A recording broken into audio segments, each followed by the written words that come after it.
White चादरों में लिपट के अपना जो है वो घेरा करके उस तरह से वो एंटर हुई है कोर्ट में।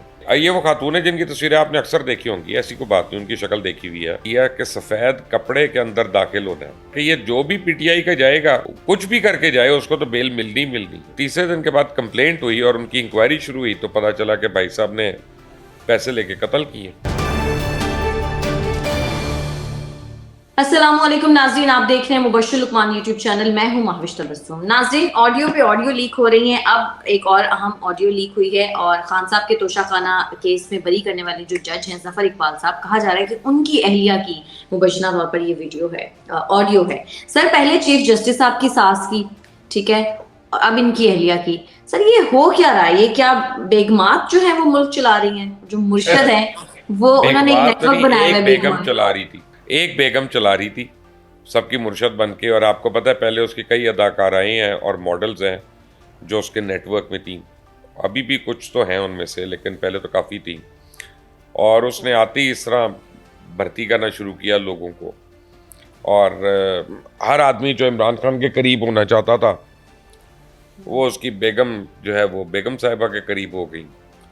और देखे बेगम साहिबा जो है, मुझे पता चला कि इतना ज़्यादा बिलीव करती हैं। अब वो क्या कहते हैं, अजाब सवाब गर्दन रावी कि आपने कल देखा कोर्ट में वाइट चादरों में लिपट के अपना जो है वो घेरा करके उस तरह से वो एंटर हुई हैं कोर्ट में।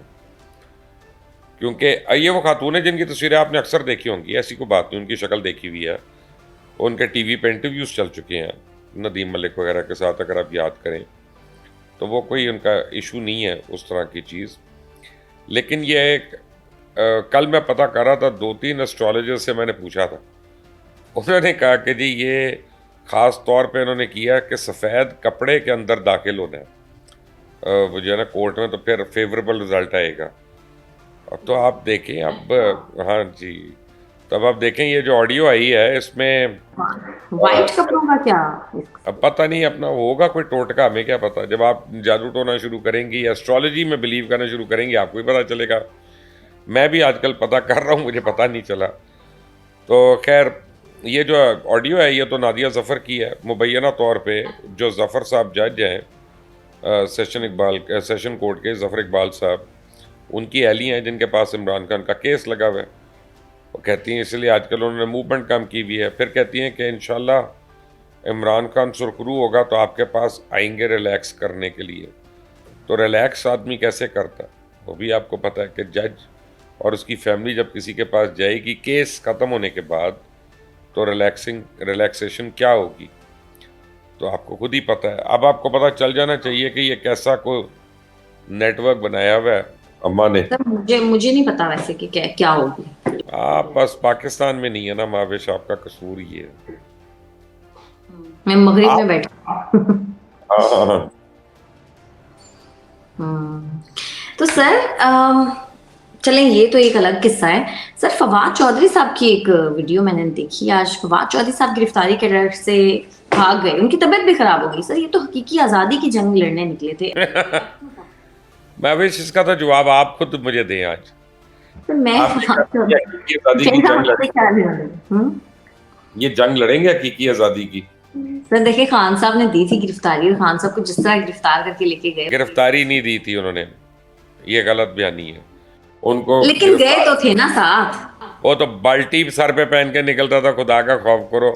बस झूठे प्लास्टर पहन के निकलता था, टांग में सोजन करके निकलता था। फिर एक दिन पहले आया था कि टांग फ्रैक्चर हो गई है, सोशल मीडिया पे एक्सरे फिर रहे थे। वो कैसी रेंजर्स वालों ने दौड़े लगवाई हैं, दौड़ता हुआ गया सही। फिर सुप्रीम कोर्ट जो गया तो पूरी सीढ़ियाँ चढ़ के गया ऊपर। तो सब कुछ बहरहाल फवाद चौधरी को दोबारा बेल मिल गई और जज ने कह दिया कि जी फ़लाँ तारीख तक इनको किसी भी मुकदमे में गिरफ्तार ना किया जाए। तो मुझे तो बस लगता है कि ये जो भी पीटीआई का जाएगा, कुछ भी करके जाए, उसको तो बेल मिलनी मिलनी है, ये तो सबको पता है। सर, पंजाब हुकूमत ने आर्मी तंसीबात और अमलाक पर जिन्होंने हमला किया उनके खिलाफ आर्मी एक्ट के तहत कार्रवाई करने का फैसला किया है। सर, आपको नहीं लगता ये कार्रवाई बहुत खौफनाक हो जाएगी? नहीं मावेश, ये आपको मैं आर्मी एक्ट के मुतालिक कुछ बातें बताऊं जो लोगों को नहीं पता और जो बड़ी गलत फहमी हुई भी है। आर्मी एक्ट जो है constitution of Islamic Republic of Pakistan का लेजिटिमेट हिस्सा है और ये भी कॉन्स्टिट्यूशन की तरह अप्रूव हुआ है। ये आर्मी ने खुद से नहीं बनाया हुआ कोई, ठीक है। इसमें सिर्फ 2-3 चीज़ों का फ़र्क होता है कि फ़र्ज़ करें, अच्छा इसमें कुछ कैटेगरीज है, जैसे मुल्क दुश्मन नासिर, आप फ़ौज के ऊपर अगर आप हमलावर होते हैं, उसमें दहशत गर्दी, कुछ है इसमें कैटेगरीज हैं इसकी जो एक्सट्रीम किस्म की हैं। और उसकी वजह यह है कि आपके जो लॉज ऑफ एविडेंस है वो अभी तक रिविजिट ही नहीं हुए, बार बार अदालतों में मसाइल के बावजूद। तो आर्मी एक्ट में क्या होता है कि आर्मी एक्ट में कोर्ट बनती है और वो एक केस के लिए बनती है और उसमें केस आप समझे रोज़ाना की बुनियादों पे होता है।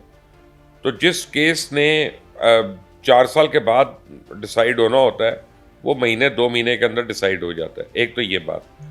दूसरी बात है कि फ़र्ज़ करें अगर फवाद चौधरी को पकड़ के ले जाते हैं, आर्मी एक्ट में ट्रायल होता है, तो कोई भी सिविल वकील उनका केस लड़ सकता है, कोई भी उनकी चॉइस का वकील जो है। उसी तरह वहाँ पे दलाइल होंगे, उसी तरह विटनेसेस पेश होंगे, सब कुछ वही होगा। अच्छा फिर अगर उसमें कोई एक्सट्रीम पनिशमेंट हो जाती है, जैसे 10 साल कैद से ज़्यादा या डेथ पनिशमेंट या कुछ, तो वो हाई कोर्ट में भी, मुतल्लिका हाई कोर्ट में चैलेंज हो सकती है, उस वक्त सुप्रीम कोर्ट भी जा सकती है। तो यानी आर्मी एक्ट जो है कोई तलवार उस तरह की नहीं है कि जी जो उसमें गया वो गया, वो उसके पास अभी सारे वही मौके हैं। फ़र्क ये है कि जब वो केस ख़त्म होता है, आर्मी एक्ट से फैसला होता है, तो वो अदालत भी बर्खास्त हो जाती है, ख़त्म हो जाती है। और अगर नया केस होगा तो उस पर नई अदालत बनेगी।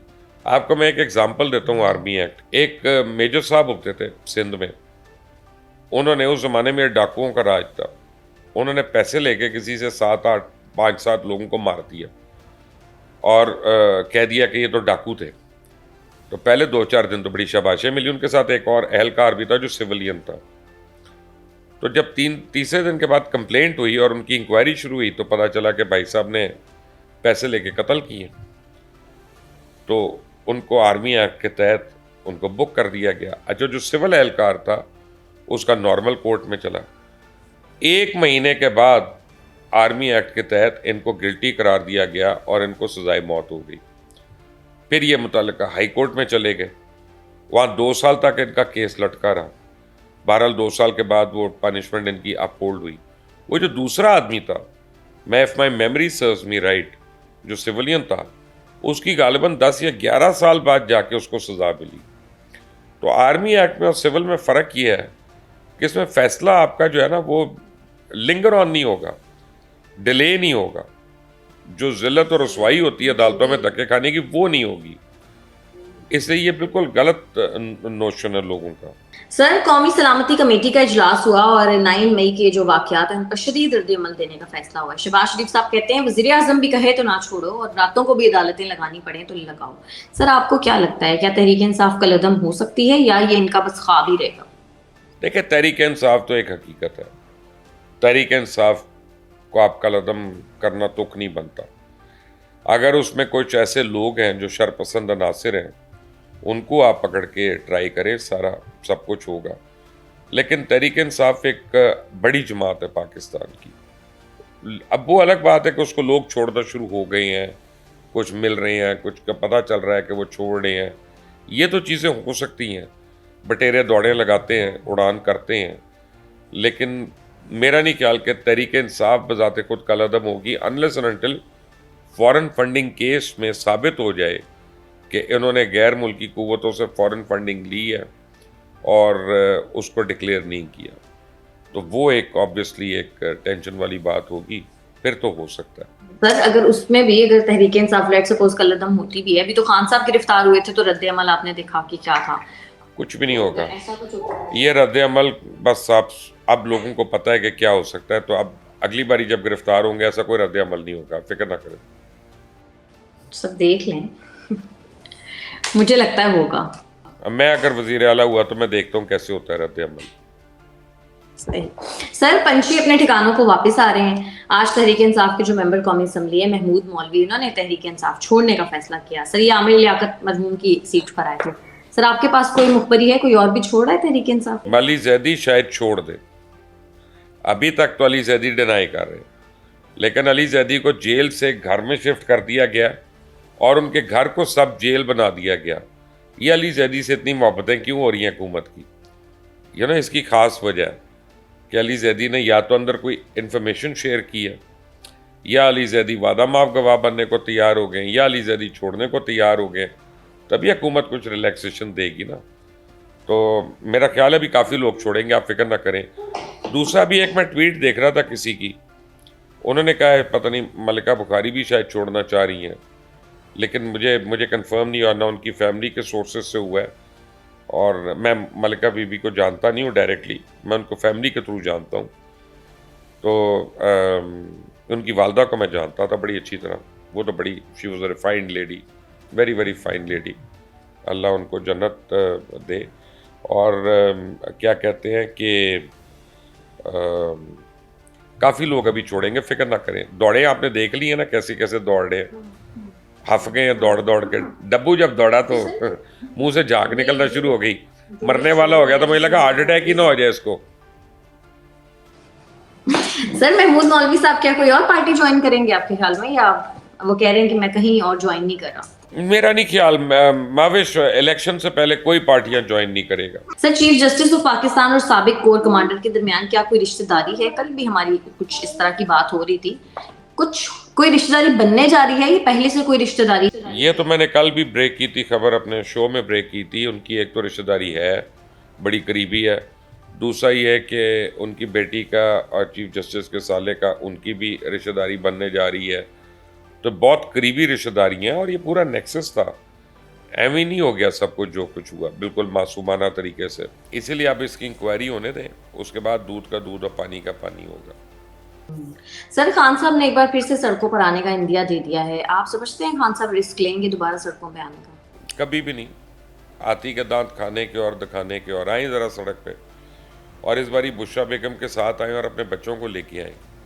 मैं तो उनको यही कहूँगा, दूसरों के बच्चे ना निकालें, पहले अपने बच्चे लेके आए। जब उनका सर फटेगा तो फिर दूसरों के बच्चों को कह दें हाँ तुम भी आके डांग खा लो। अभी तो बेचारा दूसरों के बच्चे मार खा रहे हैं, उनकी औरतें सड़क पे जलील हो रही हैं, जरा अपने घर वालों को भी निकाले ना। लेकिन सर वैसे आप समझते हैं कि सड़कों पर आएंगे?